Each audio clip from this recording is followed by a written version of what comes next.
out of Play-Doh, so kind of makes sense. So this is the Doctor's camp. If you need any more confirmation, you can even find his old camera in a sack next to the campfire. The same camera you could find in the prologue, although now it's covered in mud. We know from the Elephant Mom's dialogue that even in this path, he's also slowly going insane. So he's probably mid-savage transformation, hence the mud. Although he still seems to have some purpose, setting up camp near the radio tower, it could be the forest calling him here just like it did to the snail. Or maybe he's looking for a way out of the forest, just like the old shed journal mentioned. He's still sane enough to set up a proper camp too, even making a primitive bed. Unfortunately though, you can't find him here. Although looking at the burnt map, you might see a clue as to where he might be. That Combine drawing is actually a location you can find inside the forest. Normally, when you find it, you won't even know that there's anything interesting here. You won't even get it marked on your map. It looks like a solid wall of trees with a Combine harvester stuck inside. But if you survive a few more days, the protagonist will make a remark when you get close. I can notice some kind of passage under the roots entwining the wreckage. Funnily enough, if you paid attention to the map earlier, it literally had the passage marked on it. Going through, you find yourself in a small space between the trees and kept completely in the dark thanks to the leaves blocking all light. There's a ravine separating the path you came through from the rest of the space. Looking at the other side, you can see the campfire and a familiar figure.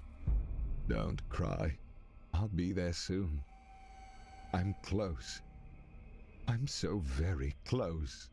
Don't cry. To make your way over to his side, you'll have to cross a fallen log. Normally, if you manage to find your way here by complete accident, this area would be crawling with banshees. Fortunately, right now, it looks like only the Doctor is present, so you won't be swarmed yet. Approaching the camp, your character will identify the person on the ground. I think it's the Doctor. Getting any closer will have him wake up from his stupor and immediately recognize you. It's you. He crawls away a bit. Go away. You hear me? Just to grab a branch and set it on fire, waving it in front of him like he's scaring off an animal. Leave me alone. She needs me.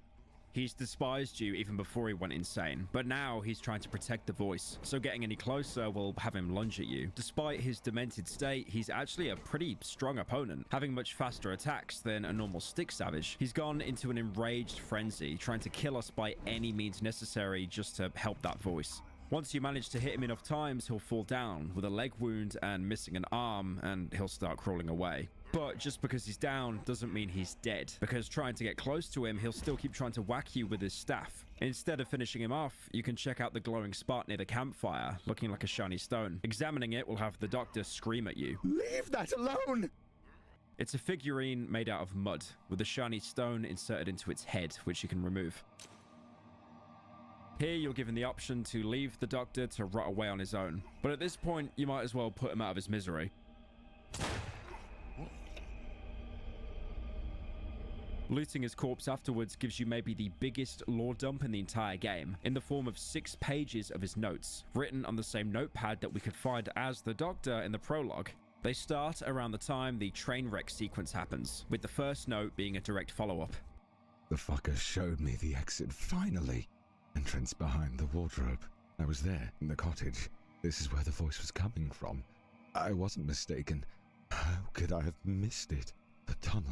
Those village idiots would happily feed me to the woods, but I still couldn't close those fucking doors in the tunnels. They've suffered enough. Unfortunately, this means I'll also have to look out for the rat. He will come after me. That bastard. I'm sure of it. I should have killed him when he was lying in the cart helpless. Funnily enough, the Doctor seems to be marking his entries with titles similarly to how the protagonist does in his journal, showing that despite his hatred for us, the Doctor is still picking up on our behaviors. This note also confirms that the voice speaking to the Doctor was always present in some form, only getting stronger and fully turning the Doctor insane once he crossed into the swamp. It seems like it was guiding him here all along, probably because whatever is behind the voice has much stronger influence here. On the bottom of the page is a mutated insect, with a note next to it with the Doctor's attempts at identifying it as Rhiparochromis vulgaris, a real-life species of seed bug. Honestly, I have no idea about the implications of this. I have a feeling that the devs just wanted to include a cool bug that they found. The next note was made around the time the Doctor first entered the swamp. The swamp. I was hoping this damn stinking hole would lead me to the exit. Unfortunately, the roots have been broken through the tunnel walls and blocked the passage. However, I feel I'm getting more closer. I can hear her more clearly. The rat's hideout.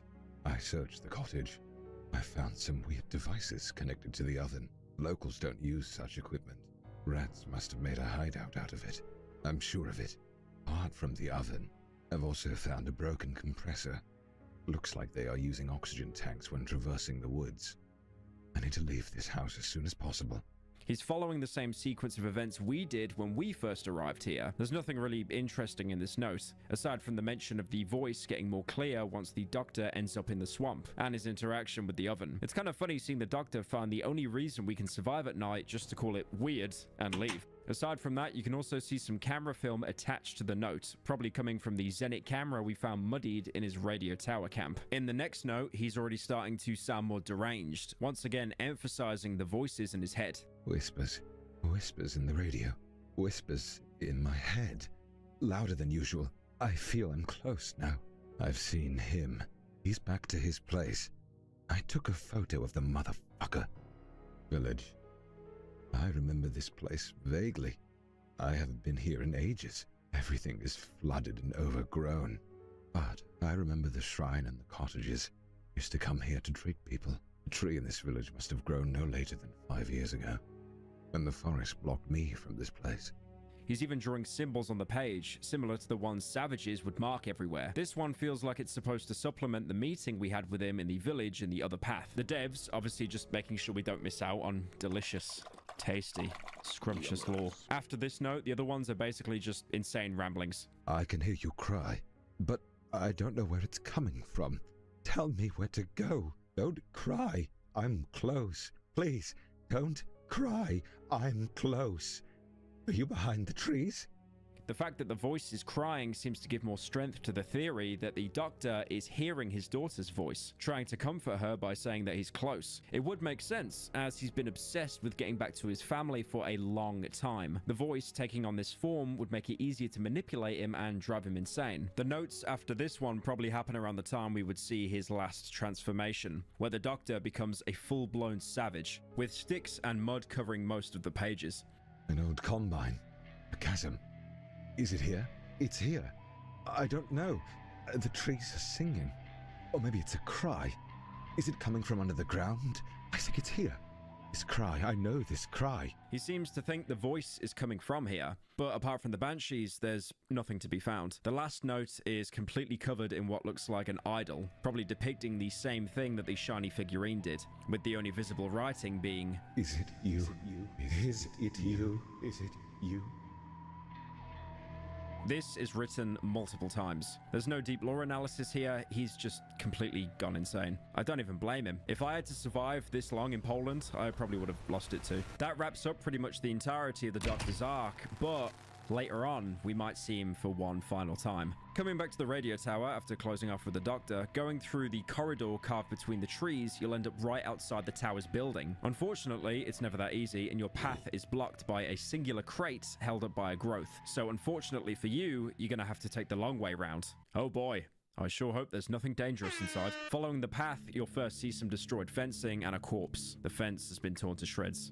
There's an empty nest nearby, probably belonging to whatever tore through that fence. You can also see the overturned radio tower here, which you might recognize way back from the visions you had at the markings strewn across the map. Seems like you've been pointed here by the woods all along. Even the talking tree had one of the people mouth the word radio at you, although back then it was basically impossible to connect it to the tower. It's important to mention that just like all the other locations, the game does a fantastic job setting the atmosphere here. Walking in and you'll immediately start hearing the metal tower creaking, like it's about to collapse under its own weight. This small design choice does an insane job of evoking a sense of abandonment, like the tower has outlived everyone around it. On the other side of the tower, you'll see what that nest belonged to.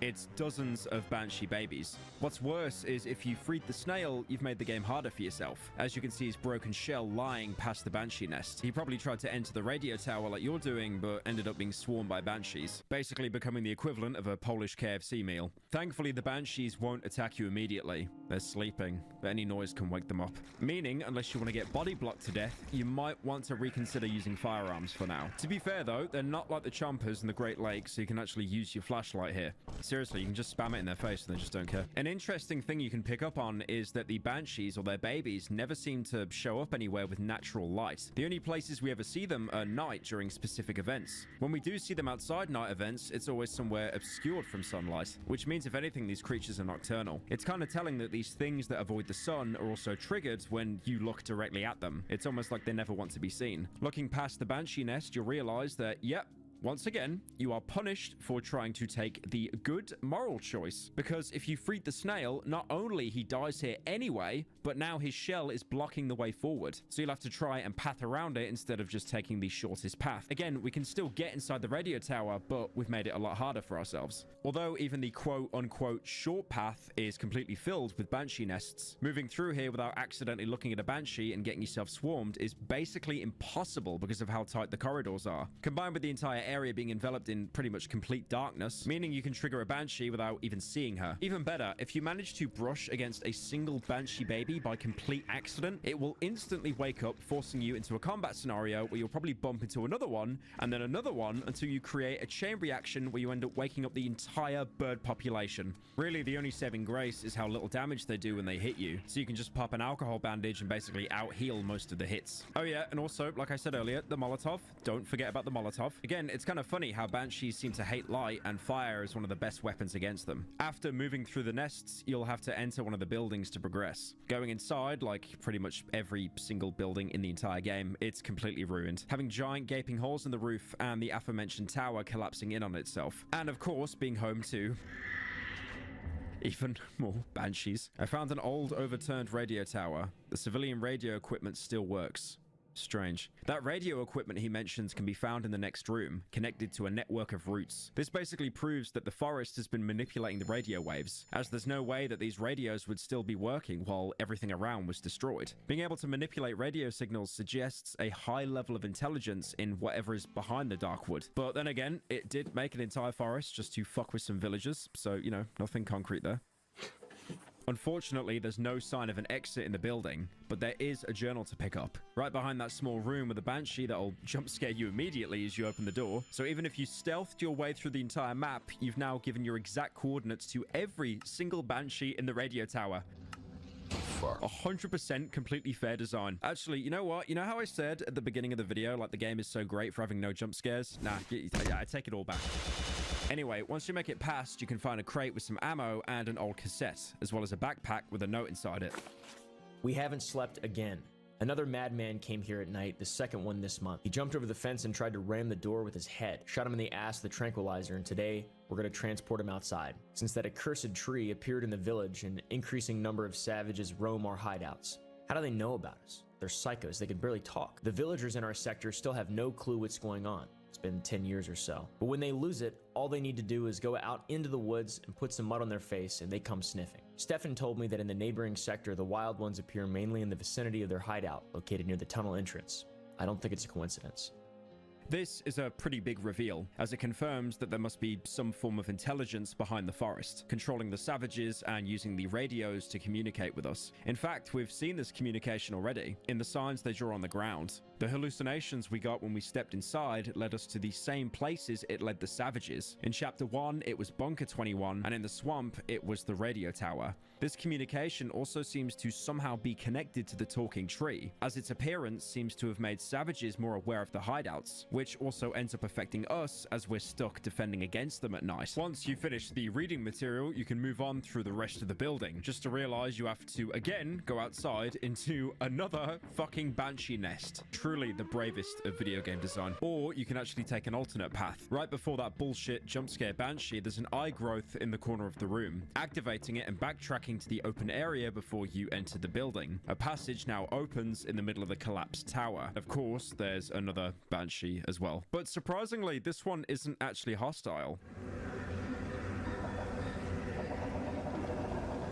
It kind of sounds like it's crying, standing over the corpse of one of its babies. Stop fucking crying, bitch! If anything, it's one of the first humanizing moments of any of the forest's creations in the entire game, which feels kind of weird considering they all look like they were created just to kill. But again, maybe there's something deeper here. Maybe they aren't all mindless predators, instead leading actual, albeit incredibly twisted from our point of view, normal lives. I have to go to work. Continuing on the path will lead you to a small hidden area. The first thing you see are more of the savages' drawings, but instead of random circles, this time it's a clear drawing of the bunker door. It even looks kind of similar to the visions we had of the door back in chapter 1. So again, this could be another inspiration from the forest. It's kind of weird seeing it here though, considering no one in the swamp would even know about it. If anything, it feels like it was left here for you. You were the one that was meant to find it. I mean, to be fair, that door did mean so much to you. It was basically your only way to escape. Looking around, you'll also see that this is where the base of the tower is. And of course, it's all entwined with roots, which is pretty much what caused it to collapse. You can actually go under the tower here to find a small roofed area with 3 graves under it. Behind the graves, there's a sack containing mushrooms, and also a charcoal drawing of the bunker door, and even another iron cowbell, the same one that you could find back in the tunnels. This, of course, is a callback to the 3, although I'm not really sure why they have graves prepared here. It could be that they made them themselves as some sort of offering to the forest, which could also be a reference to the dream where we were told to lay down in a grave. It would also suggest that the 3 are aware of Bunker 21. They're probably the ones to make that drawing on the ground earlier. I don't really see why it would interest them though, as that door only leads deeper into the woods. There's one more thing to find here. Behind the graves is another corpse consumed by roots, laying on top of the savage ritual circles, with bird corpses strewn on top of it, just like the corpses in the markings you could find in the rest of the swamp representing all of the different enemies. But this one represents the banshees. It's also probably why their presence is so heavy here, and considering that this area seems so heavily connected to the 3, it's possible that they were the ones responsible for this ritual. So technically, if their father wasn't a thieving dipshit, we probably never would have had to fight a single banshee. Now, instead of pathing back through the building and into that banshee nest, you can take a shortcut right before the door to the other part of the building. The first thing you'll notice is a mountain of corpses piling up against the wall, presumably savages, drawn here just like it was said in the earlier note. There's also one savage still alive, banging his head against the metal door. Killing him, you can now approach it, just to realize it's locked with a code that you don't have.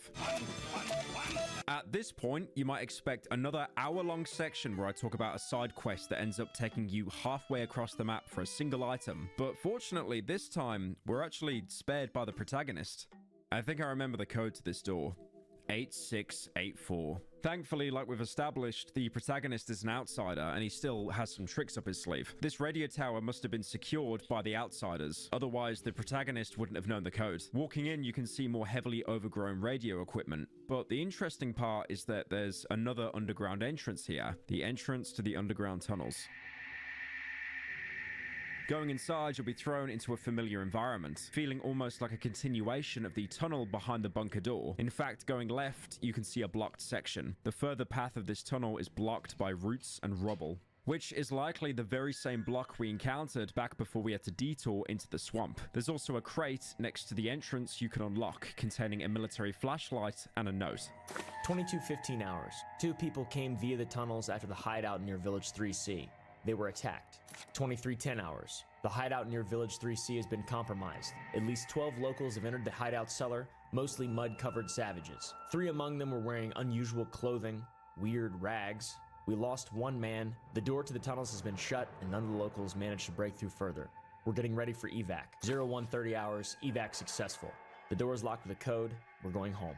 The hideout mentioned is the one we've been staying at during our time in the swamp. This explains why the outsiders had to abandon the swamp entirely, as their hideout was being overrun by savages and were seemingly aware of the tunnel entrance. What's interesting is another mention of the 3, which also explains that cowbell we found in the tunnel right behind the area restricted door. This might also tie into that drawing of the bunker door we found in the area near the base of the tower. The forest might have been influencing the 3 to try and open the bunker door, effectively flooding the tunnels with savages enemies from both areas. Now, you might find it weird that the three were leading the attacks that ultimately caused the outsider evacuation, since to us, the player, they've only been helpful acting as a trader. But you have to remember, we've become part of the forest ever since we injected ourselves with essence for the first time. And even if you didn't level up once in the entire game, there's still a canon event in the beginning of the game where the doctor forces an injection onto you. It might be possible that the three know this somehow. After all, they're clearly much smarter than regular savages. The closing of the tunnel door was probably the reason why so many savages piled up against the radio tower and stopped attacking the hideout at night. We already established that the forest communicates with them. Haven't you figured out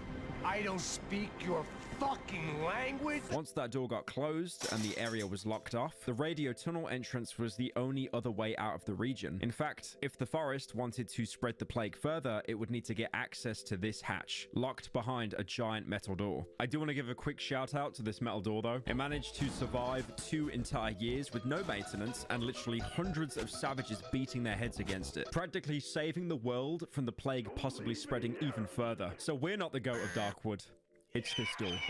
Now, you might ask, why does the forest not just send a stronger enemy than a malnourished, insane human? Is it stupid? I mean, surely a couple of chompers would probably take care of that door easily. Well, this could be a bit of a plot hole, or we can assume that all the other creatures aren't under the forest's direct control. The savages are the closest thing to an actual human in the game. There's still some consciousness inside them, meaning they can be influenced to do things, even after going completely insane. All the other enemies, which seem to come directly from the forest or from infected corpses, like for example chompers, act more like animals with no agency other than instinct. There is of course the banshee, which was actually showing some emotion, but to be fair, small bird wings, they're not really gonna do much against a metal door. I can't believe I've spent this section of the video just glazing a metal door. There's also the issue of the protagonist knowing the code. I did mention earlier, and while he could have been a part of that evacuation, I think it's more likely that the code was given to operatives if they needed an emergency exfil point, or maybe in case they ever needed to come back into the swamp again. This might just be me coping, but I like to think the devs had it all thought out, and this really does make sense. Coming back to the tunnels, you can finally continue the journey you started all the way back in chapter 1, and just like how you were warned before opening the bunker door, the protagonist again remarks how there's no coming back. This may be a one-way road. Yep, I know last time I did that, it was a tease for another chapter, but please, I promise I am not doing another fake out. I really am trying to keep this video under 10 hours. Eventually, you'll end up in front of a metal door, which will prompt the protagonist to make another note in the journal. I found a floodgate in the tunnel. I'm afraid I will only have one shot of getting further down the passage. I feel like it will lead me to the right place. You can't open the floodgate unless you lock the door you just came through, which means you have to effectively lock yourself in and hope that there really is an exit at the end of the tunnel. Going through leads you to yet another door. This one is blocked from the other side. Trying to take the side tunnel won't take you anywhere either, as the only thing there is a gaping maw. You can look inside it to get a piece of odd meat, and after you walk away, it speaks to you. Now, the last thing to try here is a metal lever overgrown with fungus. To use it, you have to get rid of the growths by hitting them with your shovel, just like how you solved pretty much every other problem in the game. But doing so causes the mushrooms to burst, releasing spores into the air and putting you into another dream sequence. You wake up right where you got knocked unconscious. But the tunnels seem different. The lever is gone, and the floodgate is locked shut behind you. The door leading deeper in is still barricaded. But what used to be that dead-end side tunnel now expands into a nicely paved walkway. The only item you have now is a military flashlight, which seems to run on the dream logic of infinite battery power. But other than being able to see, you're once again completely defenseless. I can hear someone calling incomprehensibly from the depths of a corridor.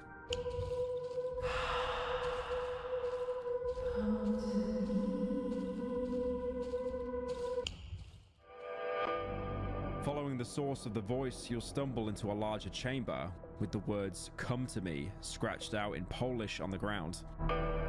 There's also shiny stones on the ground, one here and one more in the following cave. These mark your way forward. And trust me, if you stray off this path, you are going to get punished hard. More writing on the floor. The forest is calling you. Not seeing a shiny stone, you might take the wrong corridor. You'll see a bed you might recognize just to hear a voice behind you. Are you lost. A half-dead man with pale, withered skin, hollow eyes, and teeth black as night. Sounds very familiar. Hopefully, it won't stay familiar for long. More walking, more writing. It all says the same. Come to me. This time, there's also a tree in the middle of the room with bloodied fragments of cloth stuck to it. Taking the wrong path reminds you of life before Darkwood, simple furniture from your old apartment, and a madman in the corner telling you that that's not where you're going. I think you've lost your way, buddy boy. More shiny stones. Another split off path. But this time, instead of your apartment, it's just a large chamber. What do you think you're doing here? Once again, a voice calls out behind you. Got lost, poor fella. Just for another one to speak when you turn to face it. Instead of corpses or madmen, these are villagers. Villagers who, in some way, you probably condemned to death. Instead of them disappearing peacefully, you can hear a shrill scream in a tunnel at the end of the chamber. Turning around to run away, you remember there's never just one enemy in the woods.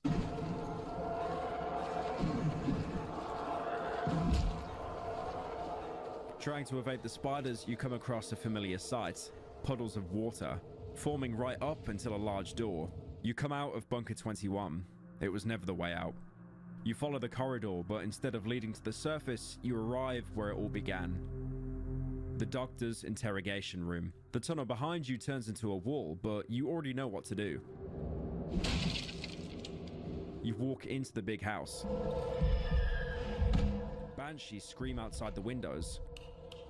You won't be alone here for long. Just like you remember, you need to go into the room behind the wardrobe just to see yourself strapped to a surgery table. You won't give in to the Darkwood's tricks.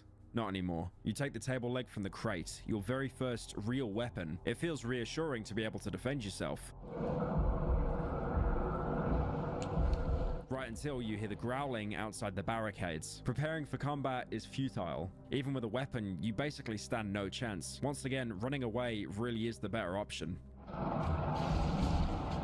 A chomper breaks through the door, keeping Yannick locked, his corpse following behind. This is your chance. Dodging attacks, you make it through and jump out of the window. You pass through the doctor's old clinic. The constant growling follows close. You run until you reach a metal door. It's stuck. Just when you think it's over, the growling goes quiet. You push open the door with the table leg. You exit into an area even more overgrown than what you've ever seen before. The forest pulsates around you, beating almost like it has a heart. You end up back at the bunker door. Maybe this time, it'll be different. The water is red with blood. The shiny stones still guide your way, but taking the wrong path, you can pretty much always end up being dead. You retrace your steps. You see the writings again, calling you. Finally, you reach another open chamber. There's a savage here, praying to a giant head in the roots. It opens for a moment, once again calling out to you. You run into the mouth, barely making it as it closes behind you forever. The tight corridor between the roots leads to another door. You open it, and the music fades. You made it. You see the familiar grating of the tunnel. You pick up a shovel and dig up all the rubble blocking your way. You open the tunnel door, and the dream ends. You wake up in front of the lever. The blockaded door is now wide open. Once again, your dreams have directly affected reality. That lever you cleared only opens the floodgates behind you in case you wanted to leave, which would be most first-time playthroughs. As, like I said, that protagonist was not lying. You really only had one shot. Like I said, if you died in the dream, the door will stay closed forever, and you'd be forced to go back and burn the talking tree anyway. This is why this alternate path is so hard to get, because you basically have one chance at the very end of the game, and if you want to try again, you basically have to load up a new save on Darkwood. That, or you could edit save files, but don't do that, you fucking coward. But again, that doesn't matter anymore. You made it. The tunnel is right in front of you. Reaching the end, you see the number that's been following you the entire game, 21. You actually reach a sort of hub for the tunnel network, with what looks like a service tunnel running through it. You can reach tunnel 22, but although similarly to 21, it's full of collapses, making it impassable. Fortunately, there's a ladder here to take you to the surface. You emerge in the burnt remains of an old hideout. Only the oven is still standing. There's a backpack nearby where you can find a note. The roots have made it impossible to dig further. Specialist tools will be needed if we are to go deeper. Observation. The roots of individual trees intertwine to create bundles or braids with a thickness of 120 centimeters. The ones we analyzed always grow towards the northeast. Taking into account the results from the dig sites from other regions, we can assume that the bundles come together in Sector 0. We have accumulated about 5 liters of the substance that flows through the roots. As expected, it has lost its shape-shifting abilities after being disconnected from the root, or from the stream to be exact. Throughout the game, we've been speculating about the mechanisms of the forest. We've seen the white substance everywhere in the game, and this note just put all of that into context. You know how I said the doctor's notes were the biggest lore dumps of the game? While this note is much shorter, it contains massive confirmation of something we've been suspecting for a long time. The substance can shapeshift. All of Darkwood's creations are, in a sense, clones. Concepts imperfectly merged together and brought to life by the substance, creating the abominations we've been encountering all throughout the game. You can see it as early as Chapter 1. The very first example you could have found was a weird replica of the Dry Meadow hideout appearing in the old woods. Although back then you may not have even paid mind to it, thinking it was just a random building. The more obvious examples would be the Mushroom Granny and her house in the glade. All of those being copies of a normal woman who died in the swamp long ago, fused with the mushrooms. Another copy is the man in the tunnel between the chapters. He was the copy of a dead man we find in the swamp stairwell, presumably a villager who tried to leave through the tunnel just to be shot by the outsiders. There are many copies of that one man embedded into the walls of that tunnel, talking to you as you walk past, repeating the exact same dialogue. These copies are often made imperfect. For the granny and the man in the tunnel, this manifested as a weird softness to any copied object or person, but the imperfections can also be simple distortions, like with the snail, another copy, this time of the man at the junkyard cottage fused with his last meal, snails. You can see that there are actually multiple copies of the snail as you approach the cottage, all of them covered in the white substance, but stuck in place as unfinished caricatures that can't even move. Interestingly, these copies seem to come out much more accurately when the forest doesn't actually focus on copying the person exactly. After all the swamp's enemies are fusions of humans and various animals, as seen in the savage's ritual markings, but they're all devoid of any kind of identity. They're faceless predators out to kill you. Even if some seem to show emotion, they still resemble animals much more than actual sentient human beings. You can sometimes find some unfinished versions of enemies in the swamp, possibly defected like the copies of the snail, but even then there are way more proper working copies out there. Another important aspect of the substance is also the consciousness that it gives the copies. In the case of most characters, it just gives them the original's memories, like the snail believing that he's a person, or the mushroom granny talking to us about memories of her original copy's family. But in some cases, it can make the copy completely detached from the original, instead keeping only some attachments but not full memories or personality. One character that this pretty explicitly happens to is the Wolfman. Up to this point, you might have not even thought he was a copy, although there were a couple of indicators. Despite him never talking about his past, he has an insane obsession with the pretty lady, never being fulfilled until he could, consume her. But the big thing connecting them was the distorted wedding ring you could find on his corpse. Real rings could only be found in 2 places, near the pretty lady, but also in the hunter's cabin on the hunter's corpse, which was completely overgrown in roots. The obvious connection to make is the hunter was in a relationship with the pretty lady, but at some point was killed, probably with a gun, considering the Wolfman's jacket has a bullet hole in it. The forest then merged him with the missing trophy, a wolf head, creating the furry that we came to know, leaving him obsessed with the pretty lady and keeping his hunting mannerisms, but changing him into a creature whose hatred of humanity overcame any other attachment.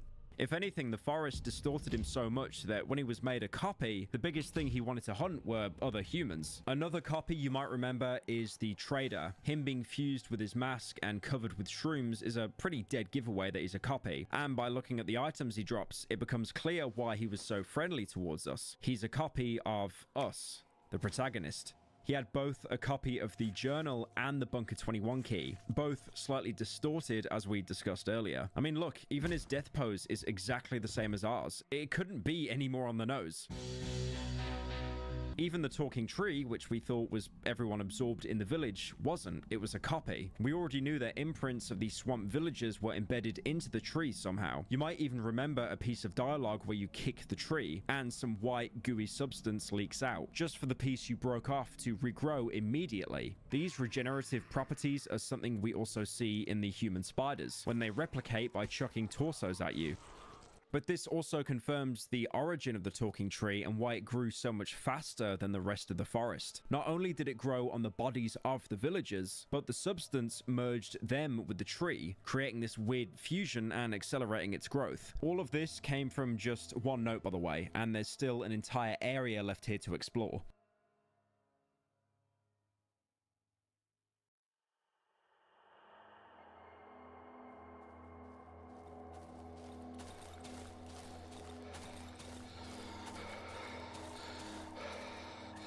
Looking around, the area you came out in seems to be some sort of clearing within the forest. There's even some sort of farmland, albeit flooded and broken up by huge bundles of roots. In the middle, you can see a scarecrow. Inspecting it further, you see it's dressed up in a hazmat suit for some reason. Going deeper in, you can see that this entire area has been deforested, as evidenced by the stumps left on the ground. This is probably the work of the outsiders, who needed to clear a path to the tunnel entrance. But there are still some trees left. And going further, you'll see a few bodies tied to them, dressed in what looks like the same hazmat suits. Only one tree doesn't have a body on it. Instead, there's some blood-stained rope on the ground, a ragged rope with traces of dried blood and a piece of hazmat suit glued to it. Whoever was tied here must have been able to escape. There's also a discarded protective boot that you can find a little bit further away. You can also find another abandoned hideout. There's corpses everywhere, some holding military gear, some belonging to savages with only rope in their inventory. This camp must have belonged to the outsiders, also evidenced by sample jars and machinery connected up to the trees, with what looks like light bulbs on one of the trunks. It really does look like the doctor might have been onto something with his electricity theory after all. Step 1. Insert light bulbs into a tree. Step 2.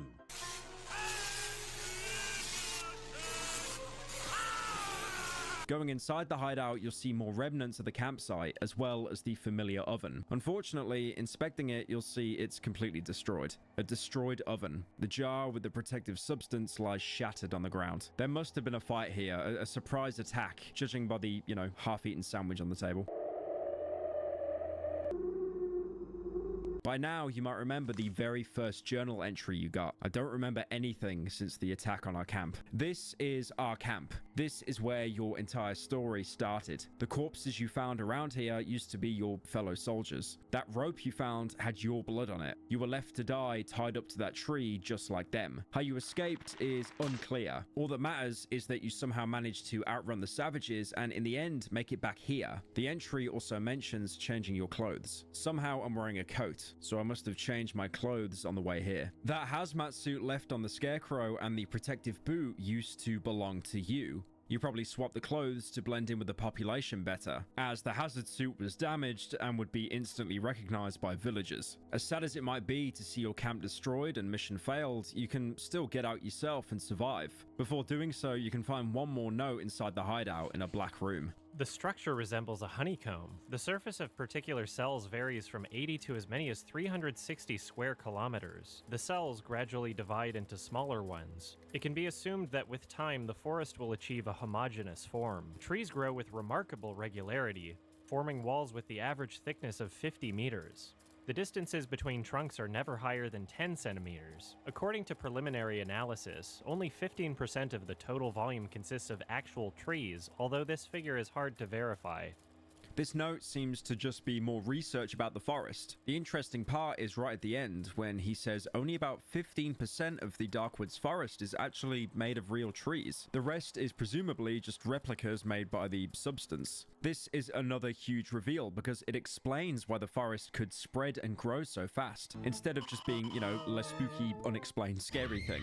This is something I really like about Darkwood, which I mentioned near the beginning of the video. Everything ends up making sense as long as you spend the time time to actually uncover it. I totally get the aspect of horror and suspense, you know, the thing you can't see is so scary because your mind has to, you know, make up the pictures. Insert the Batman quote here. And you always fear what you don't understand. I'm afraid.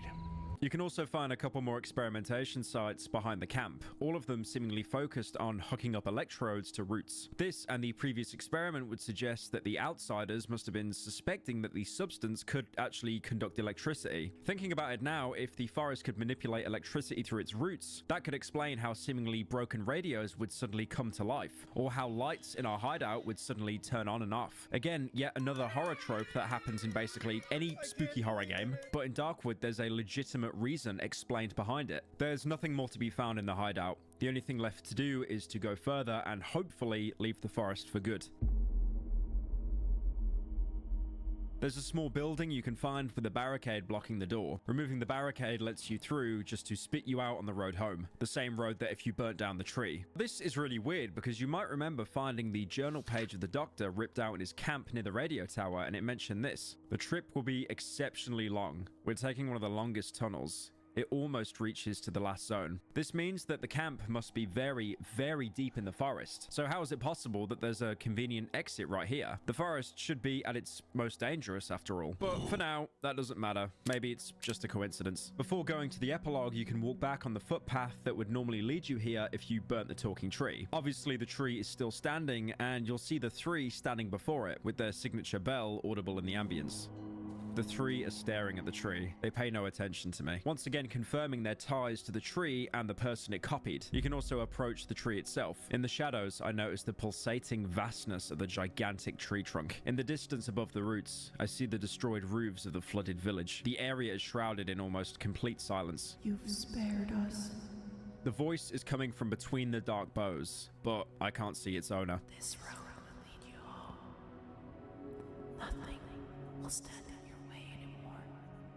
And so, like the main ending where you burnt down the tree, you can go home. We've managed to spare the tree, but likely condemning the cripple to death. So again, even though this could be seen as the more moral option, someone still gets punished by your hand. Now, everything ahead is pretty much the exact same as the original ending. So I think it'd be a good idea now to start nitpicking things that just are wrong with it. For example, your camp was supposed to be very deep in the forest, yet the nearest town is only 25 kilometers away. You even remember the trader telling you all roads lead deeper into the woods. All the roads. Then you start to notice it. You walk into town again, the same things play out. The woman feeding the birds, but your neighbor doesn't even comment on your ghoulish appearance, not to mention your scarecrow outfit. What you thought was just normal Polish background ambience now starts to sound like screams. And how can your character talk again? The only way he was ever able to communicate was by nodding or shaking his head. The worms you used to find everywhere in the swamp cover the ground next to one of the trash cans. The buildings stretch on forever, looking exactly the same. If you choose to run up or down the map, you'll notice that the buildings just start to repeat themselves. Every building is an exact copy. You go inside and walk down to the basement. You take a turn just to find mushrooms growing in one of the corridors. The same ones you injected into yourself to attune more with the forest. Through the door next to it, you can see something moving. You can only see bits through the bars, but it looks like a chomper? Despite this, you go deeper, just like how you've done in the entire game. Every door is locked until you reach the last room. It looks like a pantry, having potatoes and even a nice jar of jam labeled Zemic? God, I hope I said that right. There's also a radio that you can switch on. It mostly just plays weird variations of static, but changing the frequency one too many times and it starts to emit the same noise you heard back with the swamp radios. It starts talking to you. After which all the lights go out. You start going back, and as you do, hear loud thumps, like something is hitting a wooden box. You should probably get out. Walking back to the ground floor, you start feeling more tired. Something is drawing you back to your flat, but that itch on the back of your head, that feeling of unease, it won't let go. You start trying to open doors, any doors, just to find some kind of side content. Predictably, they're all closed, but after you walk back, one of them opens slightly. You're waking my kids! A pissed off mother yells at you. You peek inside just to see the baby is actually a fetus lying on the ground. The same fetus that we would have dreams of in chapter 1. What is that? Is that a fetus? You start fearing the worst. Despite this, you continue on to your apartment. You go up the stairs and through the hallway, but you notice some cracks in the wall. Peeking through, you can't make out anything at first, but then your vision clears up and you see a pulsating, fleshy growth, along with a legion of chompers. The light gives out and the monsters disappear, but now you know that there's something definitely wrong. But still, the urge to go to sleep is incredibly strong. But you manage to pass your apartment and continue down the hallway until you realize that every door leads to your apartment. You fight the compulsion to just give up and rest. You move along the hallway until it devolves into a never-ending mess of roots. You give in and go back to your apartment. It seems like the same ending is going to play out. You take off your coat and you get to see your dog again. You're happy, but you know this isn't real. You remember something you were told long ago, way back when you thought Bunker 21 would lead you out. When you entered the Silent Forest, a sleeper told you this. Hey there, friend. In the last hideout, look for an exit beneath the floor. Back then, it made no sense, but finally you see it. You drag away the furniture, revealing bundles of roots infiltrating your home. But this isn't enough. They're growing out of the floor panels. To get rid of them, you'll have to go deeper. You can take off the rug and try to remove the flooring, but you'll need tools for that. You go to the kitchen, and instead of cooking delicious soup, you check the cupboard, and under the sink you find a screwdriver. Once again, you go back into the living room. You see that your dog has vanished. The illusion is starting to shatter. You start removing floorboards, one by one. You uncover pulsating roots. As the calming ambience changes to that uncertain tone of the night that you're so used to hearing. You move onto the corridor. You hear a heartbeat in the background.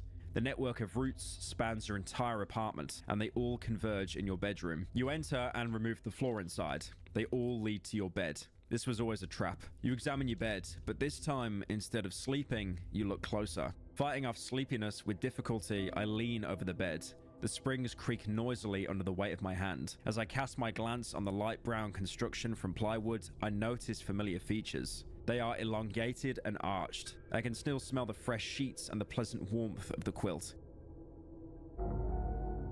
You look under the bed. I feel a gentle draft coming from the dark gap between the bed and the floor. You reach underneath. My fingertips brush a thin layer of dust, coldness, moisture. I'm touching something rough, but my arm is too short to catch it. I think I need to move the bed. You drag the bed away to reveal a hole in the ground. You remove more flooring to be able to reach inside, and finally, you can enter.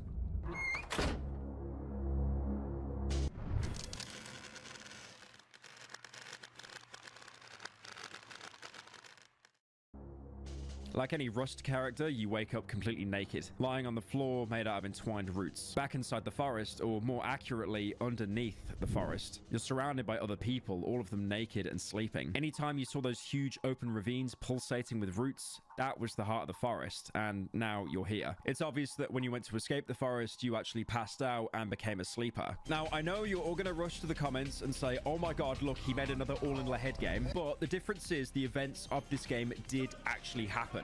The only difference being when you actually left the Darkwood and made it to the town, the forest had a countermeasure and turned you into a sleeper, dragging you to its center. Even though you're naked, you can actually see the Scarecrow outfit near your character. So the game did happen. It was just the Soviet bloc part that was a dream sequence. You can go up and inspect any of the sleepers around you. The man is fast asleep. He's smiling. He's hugging his knees with skinny, dirty arms. A swarm of flies is covering a black sore on his back. You can try to wake him up, but it's no use. The man doesn't react. I'm unable to wake him from his slumber. You can follow the trail of your own clothes back to the wall of the chamber. The steep slope blocks the way ahead. There are some tunnels at its base. The whole area looks more like a crater than anything else. You can examine a tunnel in the wall, seemingly the one that got you through. It's a meter-wide tunnel covered with a slimy membrane. Further inside, I can see pulsating growths blocking the way ahead. I won't be able to pass through this way. It looks like it closed itself off behind you once you entered. In fact, you may remember this being foreshadowed in the dream back at the radio tower basement. You literally go into a gigantic mouth that closes itself behind you to finish the dream. You literally led yourself into the mouth of the forest in hopes to get out. Darkwood has always gave you multiple ways to approach something, but here you have no choice except to go deeper down into the chamber. You can interact with another sleeper, this time a woman muttering through her sleep. Dirty, clumped hair covers the woman's face. She's murmuring in her sleep, clutching a rag doll filled with straw. Now the moon has faded. The sleep stole over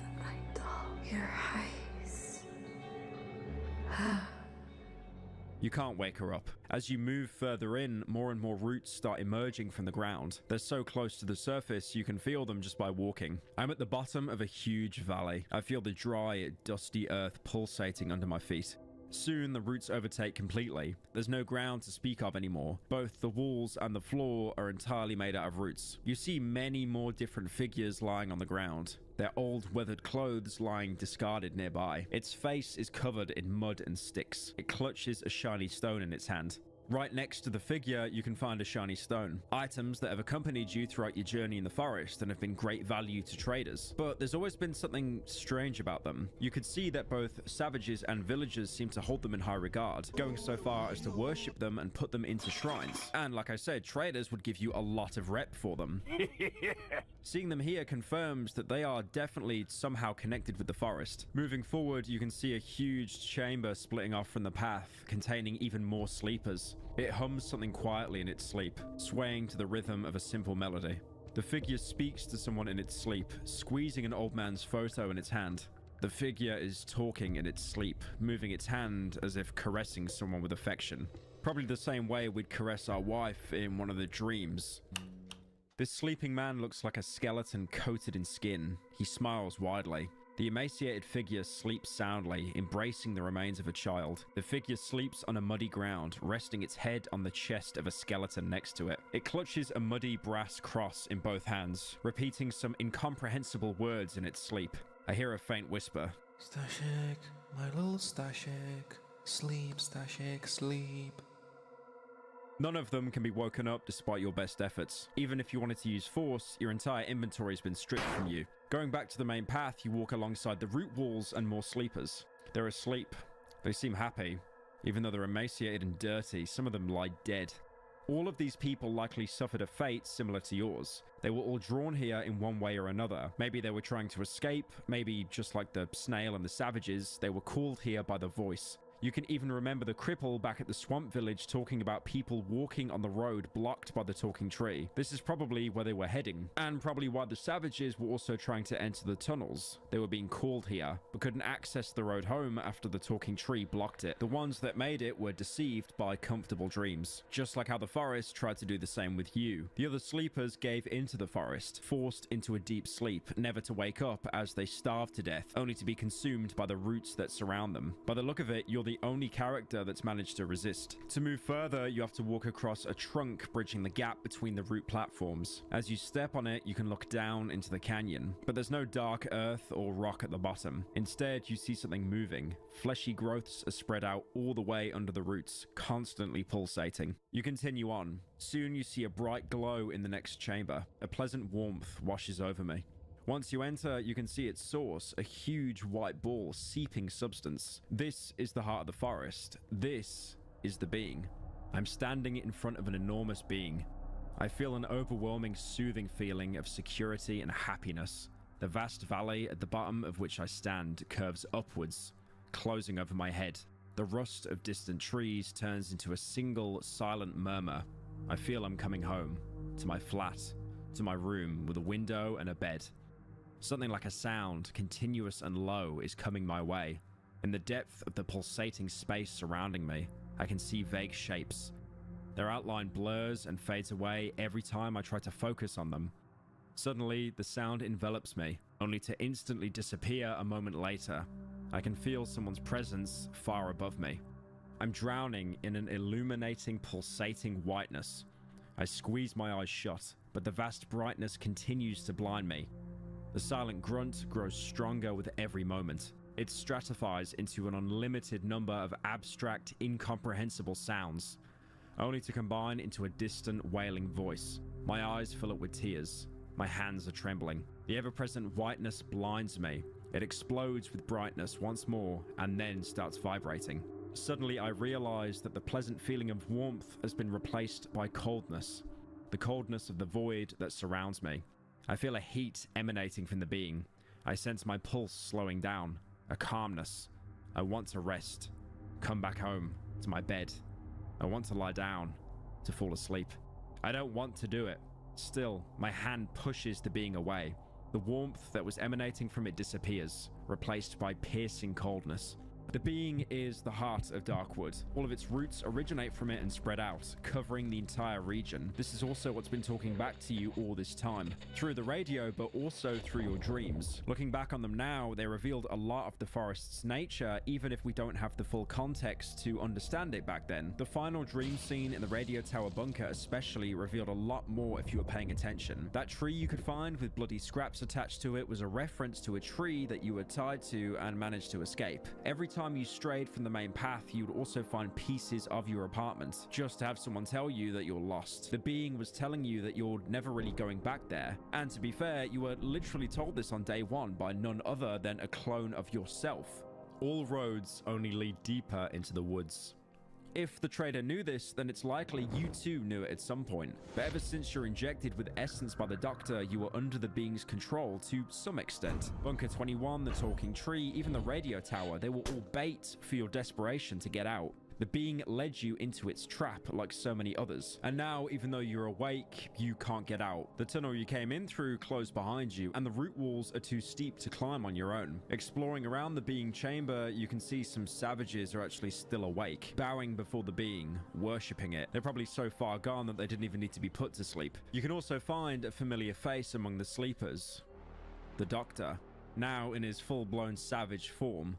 Weirdly enough, though, he's here even if you killed him, which, to be fair, does bring into question, is the entire game all in their heads? But I really doubt it, because again, you can find your character's clothes when you wake up here. The events of the game did happen. This could be just a continuity error, or more likely, he was revived by the substance. We already know that the substance has insane life-altering properties, like making your blood acidic or emitting such a scream that you'd scare all the local wildlife. So it wouldn't be too implausible to think the Doctor was found, dragged down here, and then revived just so he could be another food source for the being. Going to an adjacent corridor, you can find another named sleeper, Marciek.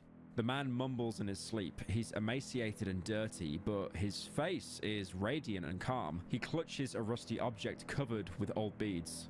Some weapon? The man is talking in his sleep. These are only snippets of sentences, single words spoken gently and slowly. It's hard to find any meaning in them. You can try to push him to wake him up.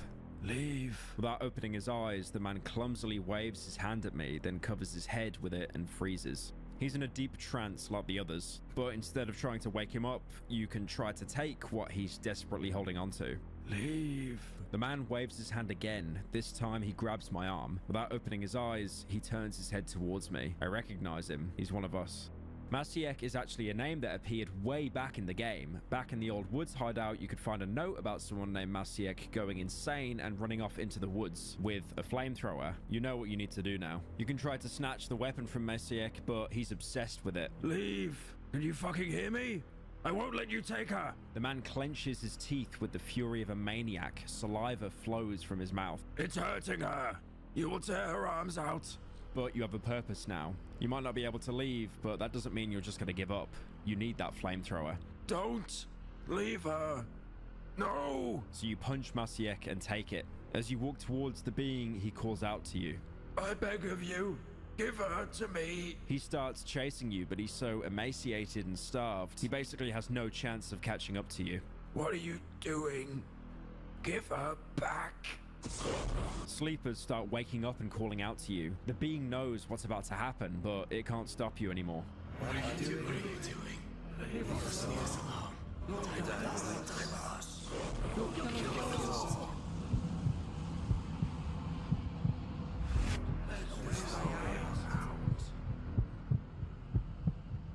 But you've accepted that already. There was never a way out. You fire the flamethrower. The being immediately catches on fire. It screams, filling the chamber. Every sleeper around you starts waking up and rushes at you, trying to stop you, almost like the white blood cells dealing with a foreign body. But it's too late. The being's white shell burns away, revealing a fleshy mass beneath it. Even its appearance was most likely an illusion. As everything burns around you, you look desperately for an exit.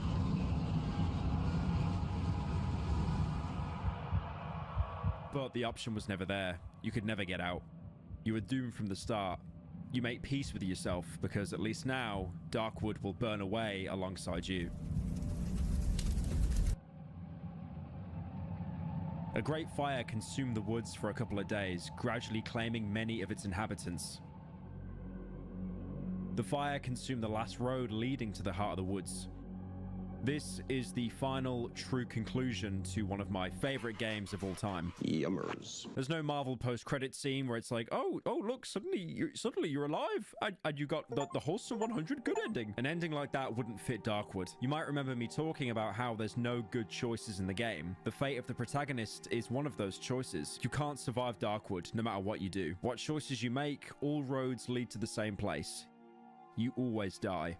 Either turning into a sleeper and being slowly consumed by the tree, or choosing to go out on your own terms and taking the infection with you. And there's definitely a certain hopelessness that comes with this realization. One that no game could ever replicate for me since playing Darkwood. Like, your choices, despite being impactful, could never really help you. The only difference they made is shaping the world that you leave behind. After you finish the game, you get some end cards talking about the fates of the characters you left behind. These adapt to every major decision you've made throughout the game, meaning that there are easily multiple pages worth of variation as to what happens to them. If I were to cover every single one, the video would probably get another hour in runtime, and holy shit, this video is already way too long, so I'll keep it brief and only talk about the most interesting ones.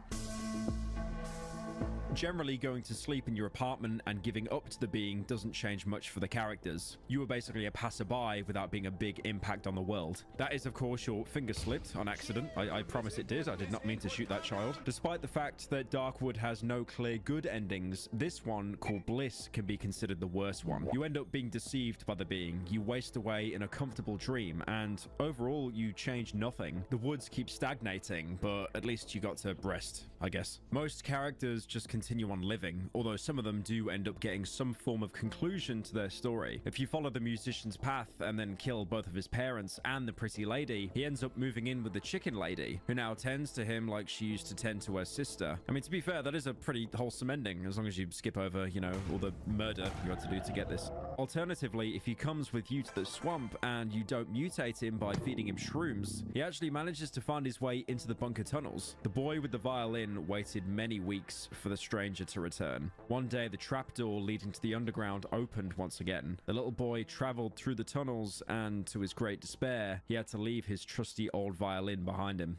A similar thing happens to Marcinek. If you never interact with him, he permanently moves in with the Mushroom Granny. The Granny even recovers some of her original's memories, and generally they probably get the happiest ending out of anyone in the game. It also turns out that bringing the child back to the Elephant Mother was a very blatant bad karma choice, since he just ends up being locked in the room forever and the Granny just wastes away. The game even confirms that the Elephant Mother was going insane, since she starts hearing Marcinek's voice in the woods if you don't bring him back. Which, as we already know, is the being calling out to trap people in the valley. If you leave the tree alive, the cripple goes insane, which isn't really surprising, considering he's got, you know, 20 schizophrenic Polish villagers yapping above his head all day. And interestingly enough, you can also have a unique ending if you kill every single character in the game. From then on, wooden crosses covered with a coat and a hat started appearing in the woods. They were usually accompanied by 3 black beakless dead crows. The inhabitants of the woods believed these symbols protected them from a scarecrow lurking between the trees, silently taking the lives of everyone he encountered. The other ending, meanwhile, affects every character in the game. After all, you destroy the forest by completely burning up the being. This ending is kind of better since you do free everyone stuck in the Darkwood, or more than likely kill them, because in this ending, 90% of all characters, no matter how you interacted with them, straight up die. There's only a couple that actually end up surviving in this ending. If you didn't bring Marcinek back, he manages to run away to the swamp and survives the fire, just to go back to his family, who burnt down along with their cottage. Rick Grimes and The Walking Dead be like, we can all live together. I'll live.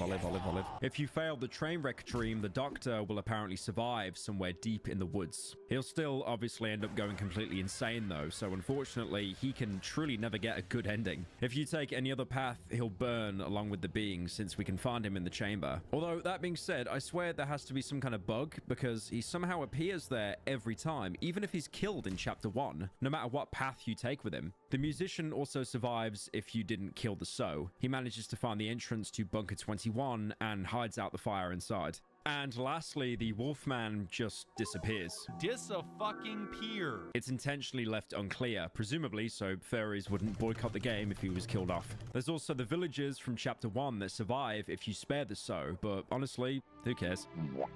I'm not skipping a hotbar upgrade just to get the good ending. There's also, of course, an ending line if you genocide everyone in the forest. And the vagabond from outside the woods, the monster in a scarecrow's disguise, who, due to reasons only known to himself, killed everyone who crossed him. Even after the endings, which honestly do wrap up the game pretty well, there's one more thing that stays mostly unexplained: the being. We know how it works in terms of substance and the forest it created, but apart from that, there's not really much said about it. We kind of just, you know, set it on fire. This is where we do a bit of a game theory, because even though there's loads of notes around the game, like this is why the video is so long, because I went into agonizing detail to find and explain every single bit of lore. There's not a single note or character that gives a bunch of lore, and they've purposely kept it ambiguous. You know, I'd love to meet a character that goes, oh, Lamau, it came from Uranus, the planet, XD. But not from Venus. It seems like its existence is a secret, even to the outsiders. But there's one item in the game that actually connects the being back to its origins. Back in the swamp village inside the original Granny's house, we could find some paintings. All of them were of flowers, except for one, which shows a white ball of light moving across the sky. Obviously, this is all a bit of a game theory, but it's very likely that this is a painting of the being. This would suggest that it's not a native part of our world, but rather extraterrestrial. And it collided with the Earth the same year the painting is dated, 1975. Knowing this, we can even speculate that the shiny stones could be shards of the being that split off when it impacted into the ground. I do say speculate, but this was literally confirmed by the devs in a Reddit AMA, so yeah, that wasn't even really a theory to begin with. I kind of just stole it from Reddit. Funnily enough, that pile of rubble you dug into the first time when you went into Bunker 21 was probably the closest you ever were to escaping. That's because the bunker tunnel only leads deeper in, so this cave was in fact the way back that collapsed under the pressure of the roots. Keep in mind as well, the dream in your apartment, there was a TV broadcast talking about stars falling from the sky and falling into the palm of your hand, the same shiny stones that you'd pick up. I believe when the being impacted into the planet, it did hit the forest of Darkwood. And because we know the main way it functions is by copying and replicating everything around it, it assimilated the forest, so only around 10 to 20% of the actual forest was real. And then after the forest, it moved on to replicating everything around the forest, including the homes, people, and animals. But during this assimilation, something went wrong. The closer you get to the center of the Darkwood, the more corrupted everything is around it. From stray dogs to big dogs to chompers to human centipedes. Then Gandalf the Grey and Gandalf the White. The being is an alien entity. I mean, that's pretty apparent. And like most animals, it just wanted to survive. It was making the forest even bigger. It was seemingly bringing people back from the dead. But these people probably never would have died if the being never landed on the earth in the first place. And on top of that as well, an animal needs food. Hence why it drew so many people to the center to turn them into sleepers, giving them a blissful dream of their best fantasies. But in exchange, slowly killing them, making them fall into a coma until they were basically just a shriveled up corpse with no energy left. If anything, it draws parallels to the Zone in the 2018 film Annihilation. This ever-expanding zone that didn't have any malicious intent, but still caused mass death and devastation to everyone inside it. It couldn't be understood, it was completely alien, and if it went unchecked, it would have definitely consumed most of the planet. The reason why the plague affected people so differently is because it was an alien trying to understand how bodies worked. Maybe it was infecting them to weaken them so they'd be a better food source.